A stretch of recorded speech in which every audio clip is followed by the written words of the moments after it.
ایک بڑی اہم بات کرنے جا رہا ہوں کیونکہ تبرکات ہمارا موضوع ہے، ہمارا یہ عقیدہ ہے اور ہمیں تبرکات سے برکتیں لینی چاہیے۔ ماشاءاللہ ذہنی آزمائش میں بھی آپ دیکھتے ہیں کہ تبرکات کی ہم تقسیم کرتے ہیں اور ہمیں اللہ کی رحمت سے حرمین طیبین سے جو لوگ وہاں موجود ہیں، محبت کرنے والے ہیں، وہ تبرکات دیتے ہیں۔ لیکن ایک بڑی دل خراش سی حقیقت ہے اور یہ معاملہ بڑھتا جا رہا ہے کہ تبرکات کی باقاعدہ خرید و فروخت شروع ہو چکی ہے اور اس میں کئی جعلی تبرکات بھی پکڑے گئے ہیں۔ تو آپ خود سوچیں کہ پیارے آقا علیہ الصلوۃ والسلام نے اپنی حیات طیبہ میں کتنے نالین پاک یوز کیے ہوں گے؟ ہم خود اپنی زندگی میں دیکھیں ہم کتنے چپل یوز کرتے ہیں۔ اب جناب بتایا جاتا ہے کہ ایک ایک شہر کے اندر 50 100 نالین پاک لوگوں کے پاس موجود ہیں۔ اچھا پھر معاذ اللہ غلاف کعبہ کے بارے میں پتہ چلا، کئی آپ دیکھتے ہوں گے ویڈیوز آتی ہے کہ فیکٹریاں پکڑی گئی ہیں کہ غلاف کعبہ گھر میں بنایا جا رہا ہے۔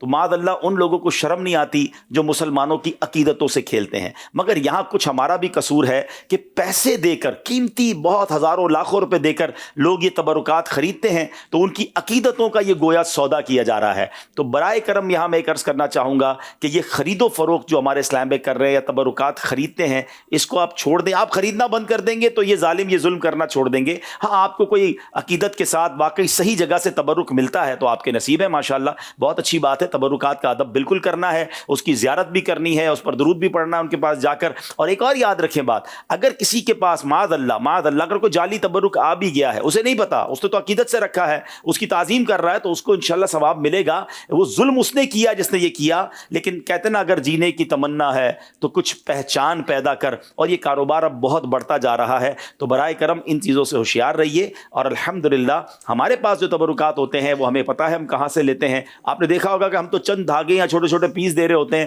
لیکن اب تو پتہ ہے کہ پورے دیوار جتنے غلاف کعبہ اور چیزیں مارکیٹ میں آ گئی ہیں، تو اتنا آسان نہیں ہے یہ چیزیں اس طرح ملنا۔ تو پلیز اس پر توجہ رکھیں اور جال سازی سے بچیں۔ بہرحال اللہ ان کو بھی عقل سلیم دے جو اس طرح کے تبرکات میں مسلمانوں کی عقیدتوں سے کھیلتے ہیں۔ یہ کیسا حرام کام ہے، حرام روزی ہے کہ آپ جھوٹ بول کر اور پھر نبی پاک یا مبارک جگہوں سے اس کو نسبت دے کر آپ بیچ رہے ہیں، یہ کتنی بڑی زیادتی ہے۔ اللہ مسلمانوں کو، ان لوگوں کو عقل سلیم عطا فرمائے۔ صلو علی الحبیب صلی اللہ تعالی علی محمد صلی اللہ علیہ وسلم۔